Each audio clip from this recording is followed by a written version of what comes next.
Thank you very much. I will not spend too much time observing protocol. It has been observed very adequately. Safe to say, the leadership of Brand Africa, the leadership of Brand South Africa, cabinet colleagues from different countries who are here today, fellow Africans. My duty and obligation today is to try and understand the role of the national brand in economic development. But as I do so, my emphasis is on what's new under the sun. Why don't we rethink our models? Why don't we rethink our frameworks? That is my mandate this morning. Why is national brand important? What is country competitiveness? And what is the link between the two? What is it that has to be done differently in Africa?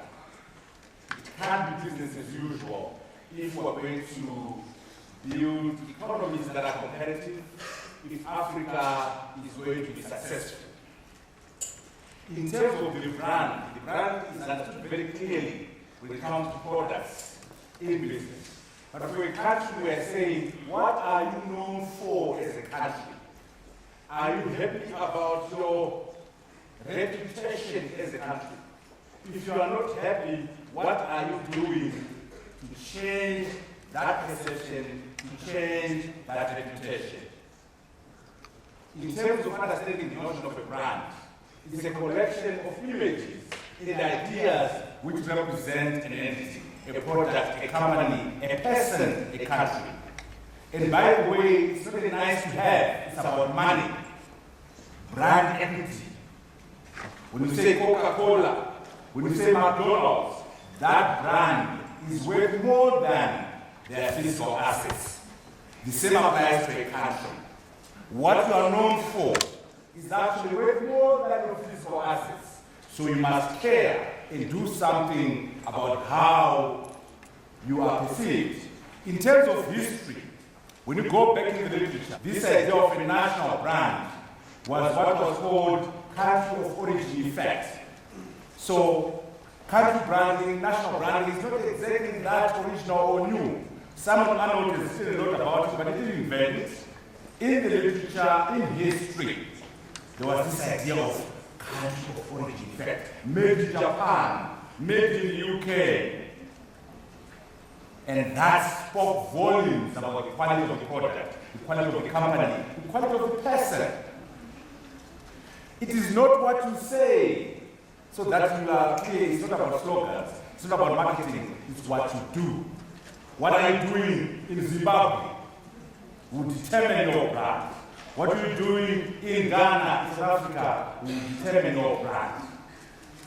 And it's not what you think about yourself that matters, but what they think about you. Even if they're wrong, fix that perception. Because if you don't, perception becomes reality.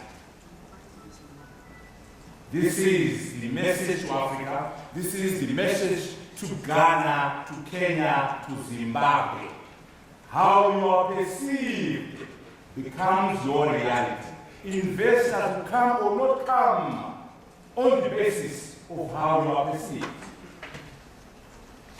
It's a promise made externally to others, but delivered internally. You're promising investors, you're promising tourists, you're promising other governments, but you must walk the talk, you must deliver on the brand. So that we understand a definition, a working definition. The brand is about, the national brand is about improving your reputation as a country through policies, through leadership, through vision, through a strategy to achieve the vision, but more importantly, through execution. There are so many plans in Africa, so many blueprints. We are very good at planning, we are very good at talking, not very good at implementing and executing. So if you wanted a definition to go with today, branding a country is improving the reputation of that country through policies, through leadership, through vision, through strategy, through execution, not slogans or marketing campaigns. This is the essence of nation branding. Just to make sure we have a flavor. Let's go to private sector. Coca-Cola, number one top brand, 2008 and 9 and so on. What is the value of the brand? $67 billion. The brand equity is 65% of the balance sheet for Coca-Cola. So for Coca-Cola, their brand is more important than their physical assets. The same applies to Mercedes-Benz. Service excellence, consistency, reliability, cutting-edge technology, and again you can see the number, the money.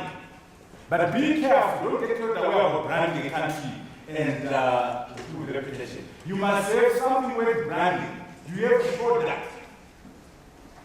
Before you try to brand your country, make sure there's something with branding in that country. Make sure there's something with branding in that company, in that person.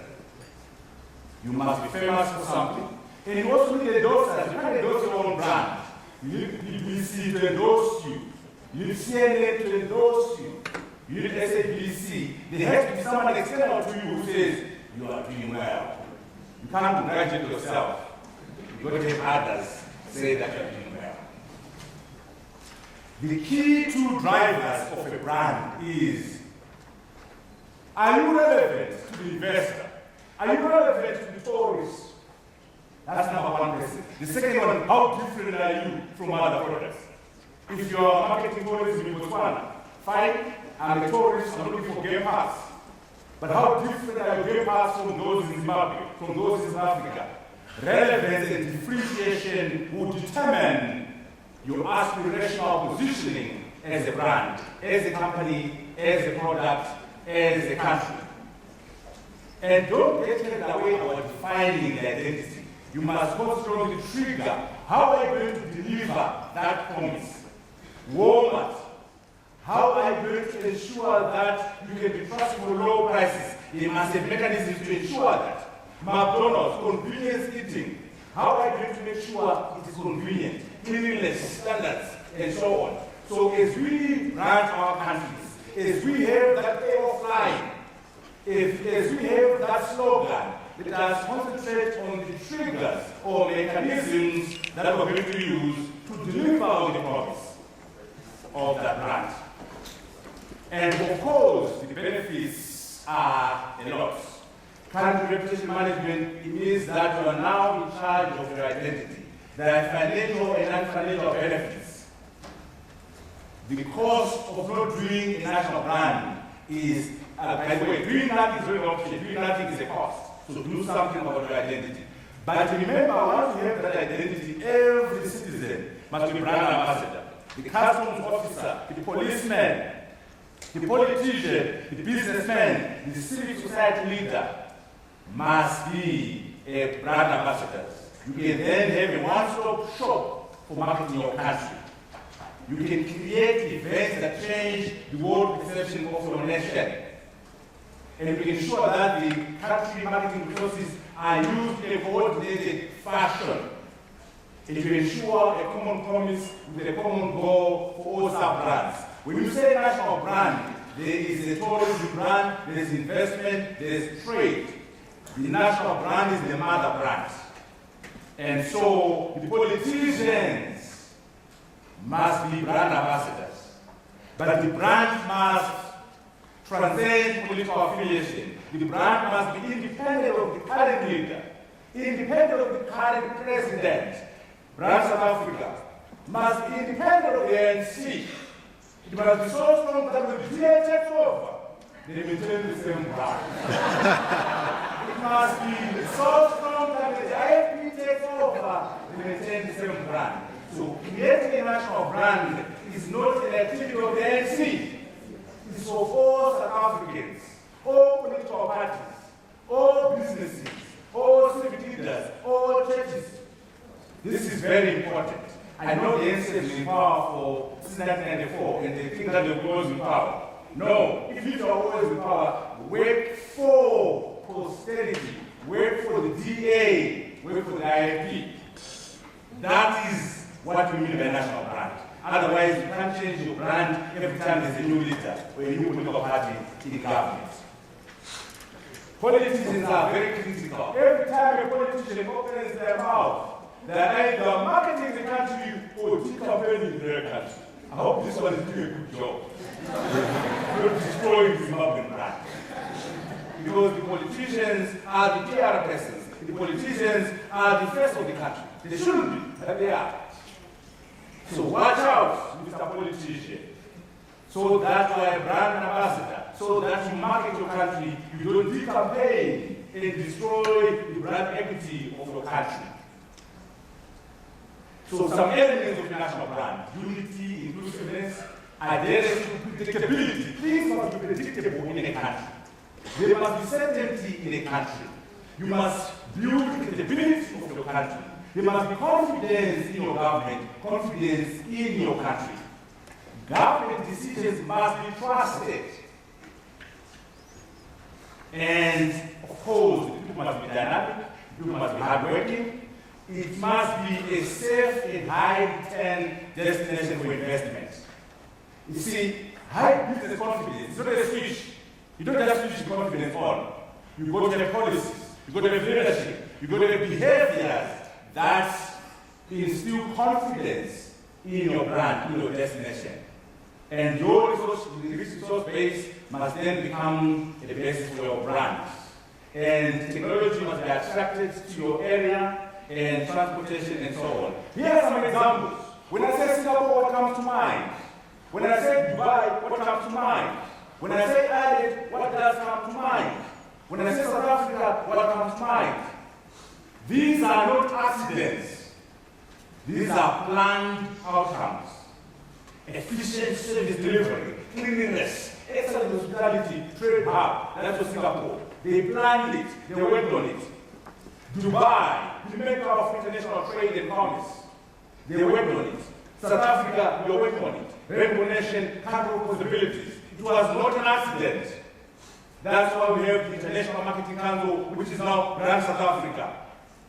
Kenya is working, Ghana is working, all these outcomes. Develop a national brand. It's a 20-year journey. It takes time to change what you're known for today to what you aspire. But that journey must start today. If you do not position your country, the media will do it for you.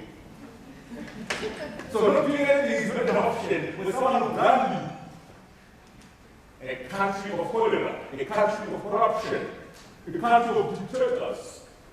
They'll give you names.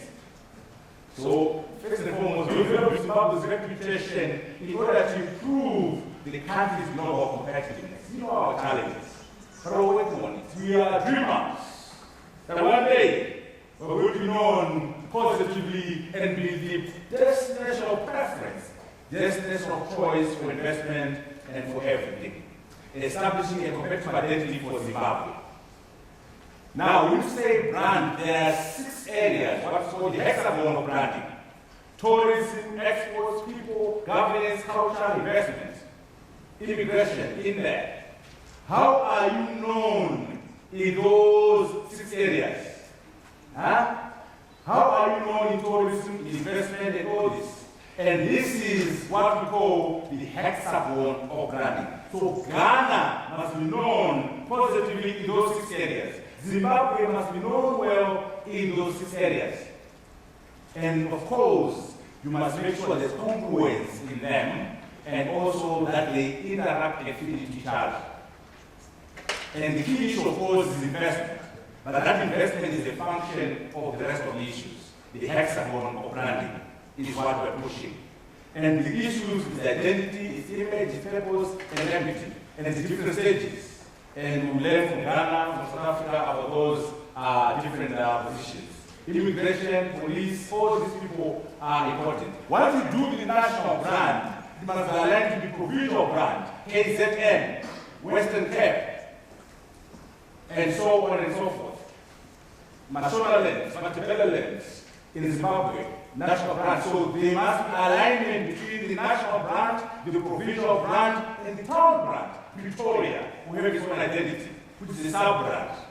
Johannesburg will be a sub-brand. make sure there's alignment between the national and provinces, and also to the 6 elements of hexagon, tourism, trade, investment, and so on. And the government in all this is to ensure the certainty. The government must ensure that things are predictable, and the government must enable the activities to take place. Let's get to some numbers now. We must measure things. If you can't measure it, you can't manage it. So we must have a sense of how countries are doing. You can see right now the latest numbers are South Africa, United States number 1, Germany number 2, and so on. Why are we having the US as number 1 in 2010? Obama. An individual can make a difference to how a country is perceived. I don't know about now that is in trouble. But when he was elected, he was really in town. Everyone was excited. And the American brand showed up to number 1 in 2010. Germany was number 1 in 2009, the World Cup in 2006. So events like that, individuals like those, push countries up and down in these regions. In South Africa is that way also. After the World Cup, numbers have gone up. In Zimbabwe is off the charts, but at the time. I want to give a sense that these brands are indicated. For example, Zimbabwe would want to become a $100 billion economy by pushing the brand, by pushing the national vision.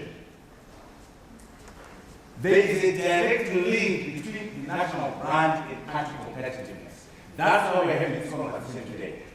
If you don't fix your brand, you won't be competitive as a country. But what is country competitiveness? We go to the World Economic Forum, we go to several indices. There are about 5 issues that must be looked at. The hexagon itself, the economic performance, government efficiency, business efficiency, infrastructure, and quality of life to say a country is competitive.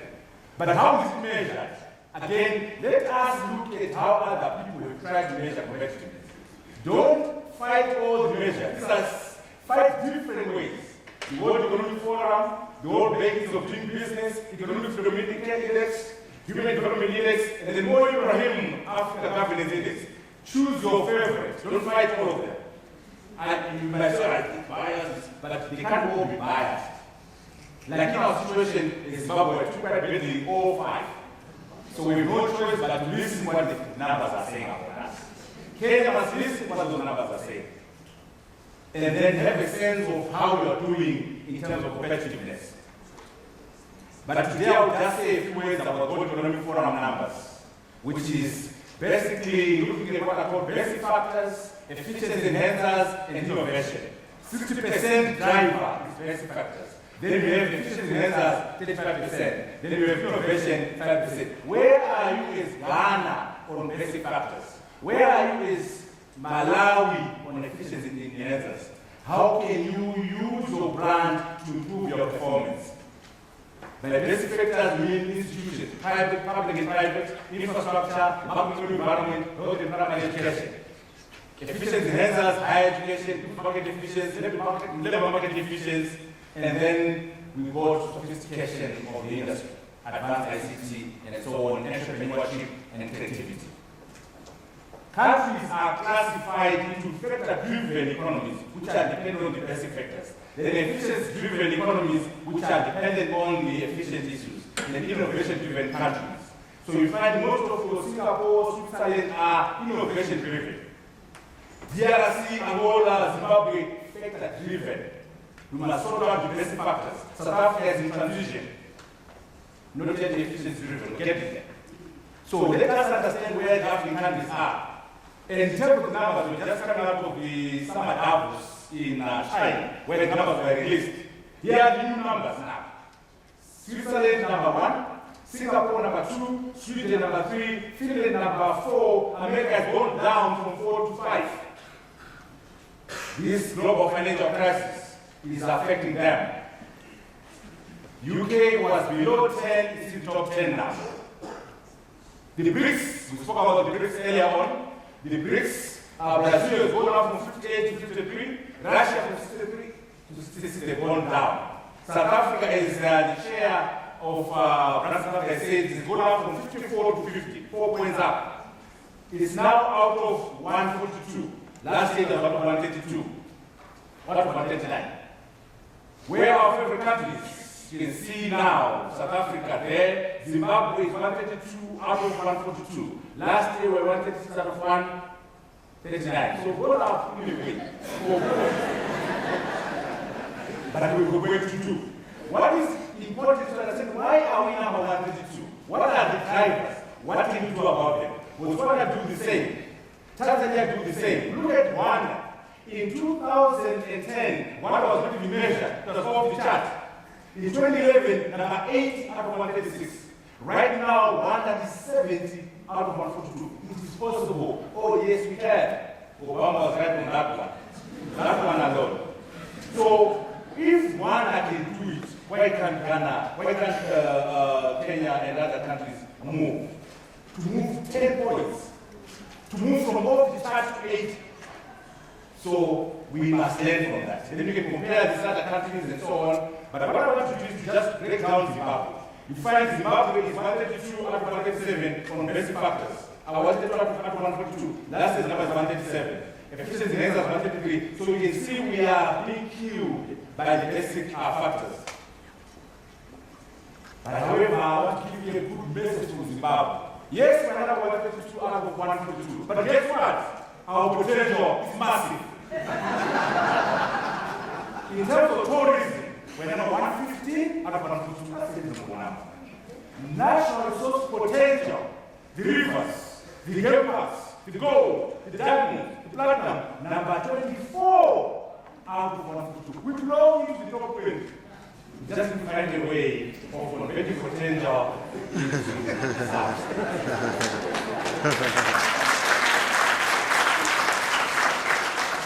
Human capital, about number 40 out of 142. It gets better. There's a number, ladies and gentlemen, called the National Resource Per Capita Index, where you take the entire resources of a country, their gold, their diamonds, their rivers, their tourism, and divide by the population. We're 12 million people. So our number, when we look at our diamonds, by the way, we are supposed to control 25% of all diamonds. We're supposed to be number 7 in the production of diamonds. We're platinum. 90% of all platinum is between us and South Africa. The quality is always better than South Africa. Because you have mined most of yours. Now, when you take all those natural resources, the Great Zimbabwe, the Victoria Falls, and divide by 12 million, our number is the highest in the world. Higher than South Africa, higher than Australia, higher than the DRC. So Zimbabwe is number 1. I'm sorry to announce. In terms of potential.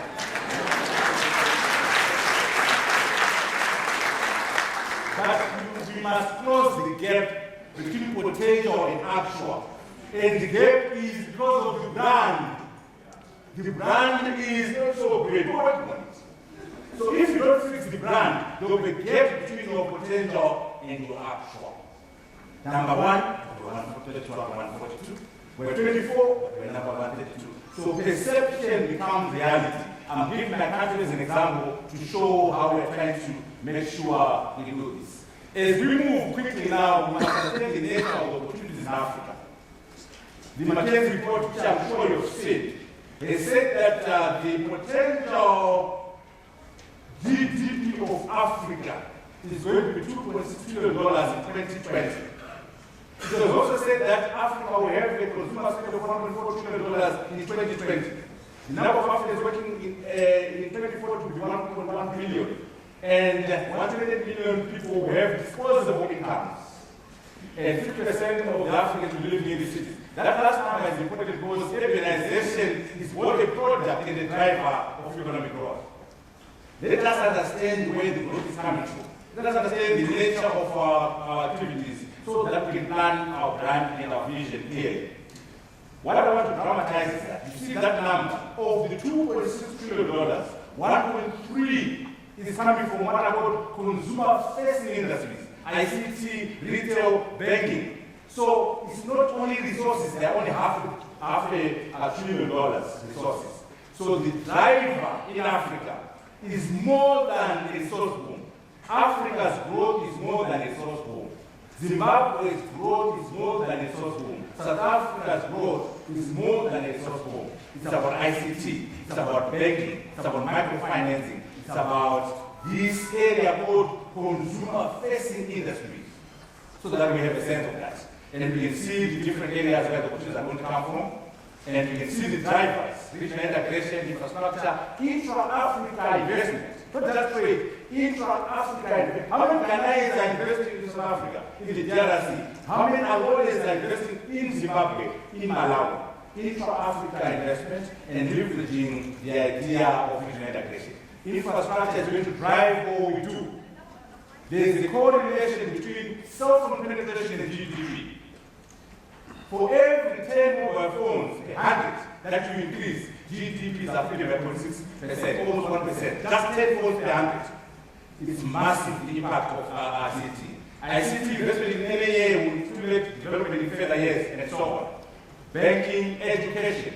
Through the ICT platform, the woman, the child, the men in the rural areas of South Africa, of Malawi, of Zimbabwe can be on the internet, downloading lecture notes from MIT, downloading notes from Harvard.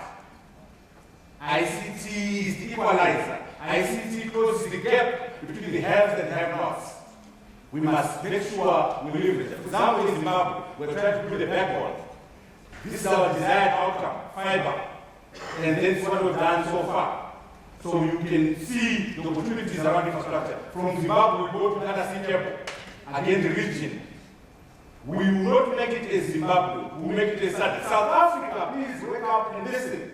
South Africa won't make it as South Africa. South Africa will make it as part of SADC.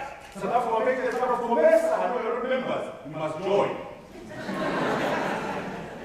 Your BRICS status will not work if you go as South Africa with 50 million people. That's a change.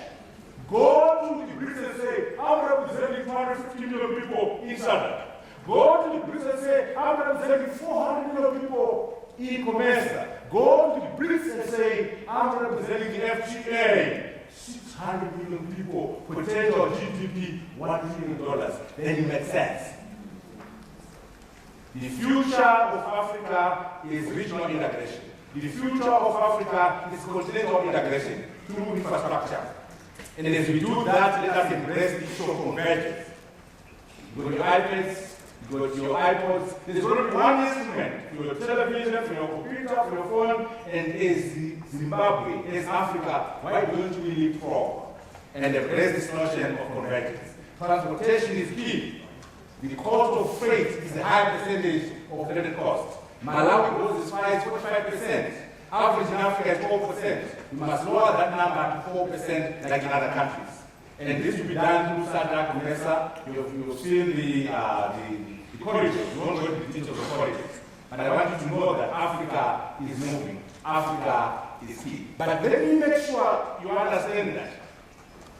You cannot have a national brand without a national vision. The South Africans are realizing it now. That's why Trevor Manuel now is working on the national vision. The IFC, Brand South Africa, cannot succeed without a national vision for South Africa. A vision shared across the political divide, a vision shared by business and by civil society.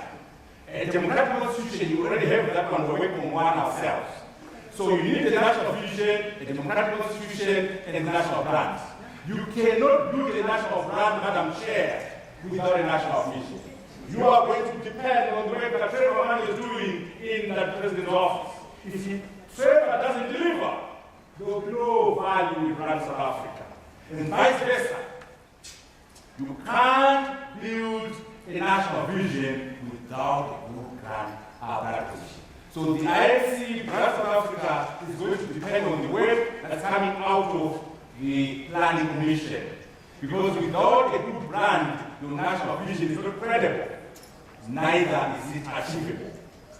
The national constitution lays the foundational arrangements. And South Africa has one, Zimbabwe is working on, Kenya has adopted one.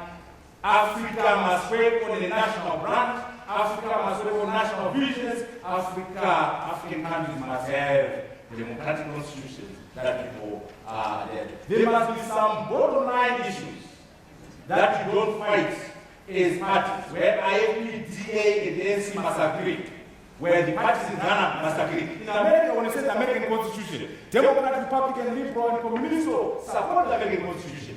When you say the American dream, every American politician defends the American dream. They differ and say, I'm a better deliverer of the dream than you. I'm a better defender of the Constitution than you. But they don't question the Constitution. They don't question the national interest. They don't question the national vision. That's what we want in Zimbabwe, in Malawi, in South Africa, in Ghana. One country, one vision, one brand, one constitution. And then of course, on the vision, you must have a strategy to achieve it, and spend some time on implementation planning, and spend some time on execution, on doing. So having a national vision is not enough. You must have a vision which is inspirational and aspirational, directionally correct, but you need the strategy. This is the game plan that takes you from where you are to the promised land. Then you must spend some time with the work on the plan, on the implementation. That's what goes in the vision. So the vision must be together with the grant. For example, you can have 3 pillars. Wealth creation, that is the economy. Quality of life, that is social. Governance, that's politics. And overriding, you have what we call mega impact projects. In Zimbabwe, Batoka. In Zimbabwe, diamonds. These are game changers, which are cross-cutting. Values must be cross-cutting. And then so, economic vision, social vision, political vision, producing overarching national vision. But there must be some cross-cutting issues. What are your shared values? Spirituality, Islam, traditional religions, Christianity, whatever you like. Africans are very spiritual people. So there must be some element of spirituality across those 3 pillars. And of course, the national interest must also be cross-cutting. Don't underestimate what we have as Africans. The notion of collective success, the notion of the extended family. There's no word like cousin in our languages. Because your cousin is your brother, your uncle is your father. Ubuntu. I am because we are. We are because I am. That's a critique of individualism we see in the West. We as Africans believe in the village, believe in the community. You are not successful as an individual unless and until the community is successful. You have no dignity unless I have dignity. You have no dignity unless your community has dignity. You are not successful as a community if there's a poor woman or poor child, poor man in your community. I am because we are. We are because I am. These are values we must give leverage and move. Constitutionalism, the behavior, the culture, the tradition of defending a constitution. It can't be legislated, unfortunately. You can't legislate morality. Let's love with the constitution and you punish if you don't show love. You can't. You have to mobilize socially, you have to educate, you have to lead by example. Unfortunately, values cannot be legislated. They are learned. You mobilize, you educate. That's why it is tough. Shame is a good value. Integrity is a good value, but you can't legislate shame. And then you can go to the details, for example, and you calculate the $100 billion and so on in Zimbabwe, that's our number. If we grow by 10%, and we get to $100 million in that number, that way, but those are details. But don't get carried away by saying, we have $100 million economy. Yes, but what kind of economy is it? Here are good examples of $100 billion economies. New Zealand is fairly reasonable. Singapore is okay. Malaysia is okay. South Africa, no, you're not okay. It's not shared. Poverty. The ghettos. What is the sense of the middle class? Zimbabwe. Tell me, what is the sense of the middle class? DRC, Nigeria. The measure of success of any community in society is the size of the middle class. So that GDP for South Africa, which is $357 billion, is not shared. Angola, Nigeria, there is work to be done to make it inclusive. This is why the capital income is a better number. G coefficient is a better number. It measures income inequality. The summer Davos we just came from with Tumi, the challenge was mastering quality growth. And that quality growth must be shared, must be strong, must be sustainable, must be green, must be globally sensitive. It must produce happiness. How many people are happy in Zimbabwe? I didn't quite remember. How many people are happy in South Africa? In Ghana? Are you measuring happiness in Kenya? So it is important that we think in terms of humanity and think in terms of that issue of happiness. People are now measuring, there's a thing called Global Happiness Index. How are we doing as Malawi on the Global Happiness Index? How are we doing as Egypt, is South Africa? Let us make sure that we understand this notion. There is a further and better notion. Planet Happiness Index. How are the frogs doing? How about the environment? How about the water? So that you are making sure people are happy, but not at the expense of the environment, not at the expense of the green agenda and climate change. The other aspect I want to emphasize in terms of identity is the clusters, where you identify clusters. You focus on an area and you're known for a particular thing. So when we say, let's establish competitiveness, we can say, what are you known for? If you say Silicon Valley, that is ICT as a cluster, Michigan, the car industry, Joburg, financial sector, Hollywood, entertainment. Let us have pockets of excellence in Africa, in Zimbabwe, so that you are known for certain industries which are in clusters. For example, Zimbabwe, we can say the diamond and mining cluster is work in progress. We can say cotton and textile, Kadoma. We can say platinum in Chebutungezi. We can say tourism, Victoria Falls, Rwange. Again, this is a way of identifying our country and therefore our national vision.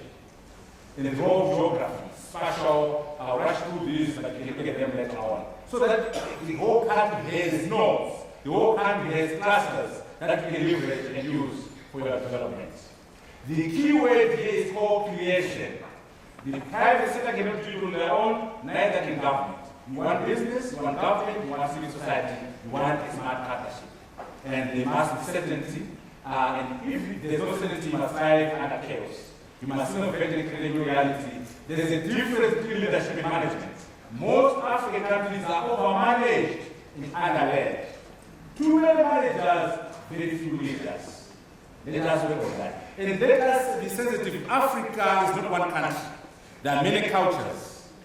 Look at this ad. This was Toyota trying to sell a car in America. I'm like, my last boyfriend goes to work in the morning. Because about something sexy and interesting for London, for New York. But in New York, there's the black people who are poor, who are not working.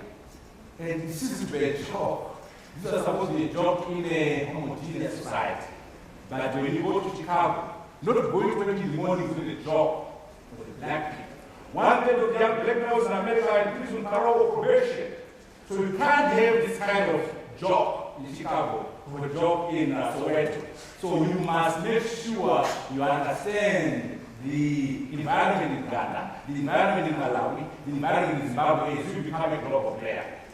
That is what we're pushing with this one. Cultural intelligence. You've known about IQ. You've known about cultural, about emotional intelligence. We need more than that. We need what is called globalization, a combination of globalization plus local insights, globalization plus local wisdom, so that you don't misfire like Toyota did. So your ability to move in and out of different business cultures, in and out of different political cultures, and produce a premium result is a sign of cultural intelligence. If you are a superstar manager in South Africa, we take you to Malawi, are you still a superstar? We take you to Nigeria, to Egypt. If you can be, then you are someone with cultural intelligence. You move from MTN, Standard Bank, to GE, to Toyota, and you remain a superstar manager, then you are a manager with cultural intelligence. That's what we're pushing for. HSBC is a good example of that. The world's local bank. SAB Miller, another good example. Different beer for different markets. ABC is not a company world-class in African context. So these are things we're pushing, and also we want to understand that in emerging markets, it's about volume to the price. Can you imagine people buying oil in teaspoons? You can't have the same business structure as people buying in atoms. So you need different value systems, different methods, different business models, different distribution networks if you are going to make money at the bottom of the pyramid. That's the book by Paralad, very good book on how to make money at the bottom of the pyramid. Most of us as Africans are at the bottom of the pyramid. We must sustain this system here. We must rethink the importance of the shareholder theory, the supremacy of the shareholder. No, we must move what is called creating shared value. Corporate social responsibility assumes a social or moral truth or a cost of doing business. That is the wrong way to look at PED. Why do you look at PED and say you are going to make more money if you embrace empowerment? You are going to make more money if you save the environment. So this is the notion from Michael Porter at Harvard, which says business must create value for business, for the environment and the people at the same time. When you develop your company strategy, embedded in it, you must have the community strategy and the green agenda. You are not going to succeed if you don't address poverty, if you don't address the community, if you don't address the environment. So this is the triple bottom line: society, environment, profit, and all stakeholder theory which brings about sustainability. Remember, I said I want to push what is different. What has to be done differently in Africa is the notion of creating shared value. Societal needs, not just conventional economic needs, define markets. Social harms can create internal costs. When there's poverty next to your firm, when the environment is next to your firm, you are going to go past as a company. You must internalize the externality. Profits involving a social purpose represent a higher form of free market economics, one that can create a positive cycle of company and community prosperity. Okay? Doing. You have heard the debate. This is more important. Strategy or execution. Wrong debate. Execution is strategy. If you are not doing things, you don't have a strategy. Monitoring and evaluation. The chair woman talked about this. If you can't measure, you can't manage it. So let us have monitoring and evaluation, and let us push performance management and have a dashboard. When I say President Zuma, how can we do it? I don't want to see slogans. You must go to a dashboard and say, well, number one, we're doing the following. Number two, 5 things that can measure the health or lack of fit of the South African economy. 5 things that can measure the health or lack of fit of the Kenyan economy. Measure these things and end up with a dashboard. 5, not 3, 5. Which then the leader of the country can say, I'm monitoring, I'm pushing, we're finishing now. It's not enough to have a national brand. You must work towards regional brands. You must work towards the continental brand. As I indicated earlier on, we're going to make it as COMESA, as SADC, and as continent, not as countries. And because we're now pushing the issue of regional attractiveness, regional competitiveness, and this is the future, not the national brand. Take it personally, I'm not going to feel our dollars. I'm a superstar CEO, I'm a superstar engineer, I'm a superstar academic, I'm a superstar TV presenter, I'm a superstar publisher. No, you're not superstar. Your personal brand is a function of the national brand. A Zimbabwean will never be respected until Zimbabwe has done well as a country. A South African will never be respected as a South African until South Africa has done well as a country. At continental level. We will never be respected as Africans until Africa has done well as a continent. So take it personally. You are no superstar. You only become a superstar if your country, if your continent is a superstar. When I went to the World Economic Forum and I started talking, where are you from? Zimbabwe. He said, no. You are not a rocket scientist. You are not a professor of robotics and mechatronics. You are a professor of cholera. You are a professor of inflation. Tell us about inflation in Zimbabwe. Tell us about your next elections. In other words, my own output, my own activities are judged by the performance or level of fit of my country. Please take it personally. Now, as I finish, I want to challenge the idea of brands. The brand is not good enough for market share. We must move beyond brands. Brands are part of team. They are not dead. So I'm not going to get myself now. Let us talk about lovers. Huh? If people have no respect for you, if people don't love you, you are commodities. You are a road. You are the time of the street. How many countries are commodities? The crowns of peace. not good enough to have no love and no respect. That's not good. Now, if you are loved and not respected, again, that's not a good idea. You're like bubbling gum. You're a fed. How many people, how many companies, how many products are down there? We must move. Now, brands, Madam Chair, are doing well. Lots of respect. But are you loved as a product? Are you loved as a company? Are you loved as a country? I'm not sure. You might be respected. Now, if you are loved, if you are respected, then you have love marks. An irrational attachment to a product, an irrational attachment to a company, an irrational attachment to a country. If, for example, you wanted to go and do some tourism, and you know there are better products in Botswana in terms of game pass, but you say, I'll go to Zimbabwe because I love Zimbabwe. Even if the product is superior in Malawi, superior in South Africa, no, my destination is going to be Zimbabwe because I love Zimbabwe. So when you are successful, Madam Chair, I want people to say, I will invest in Zimbabwe, or I will invest in South Africa, if there are better opportunities in Angola, if there are better opportunities in Tanzania, because I love South Africa. That's your mandate. It's Madam Chair. Next time I come here, I want you to say, people love South Africa, that's the statistics. And they come here irrationally. Let's develop love marks for our countries, for our regions, and so that we can move. And the end of this is just to say it can't be business as usual. Rethink the definition of success and make sure that you have a long-term view. This is the conclusion here.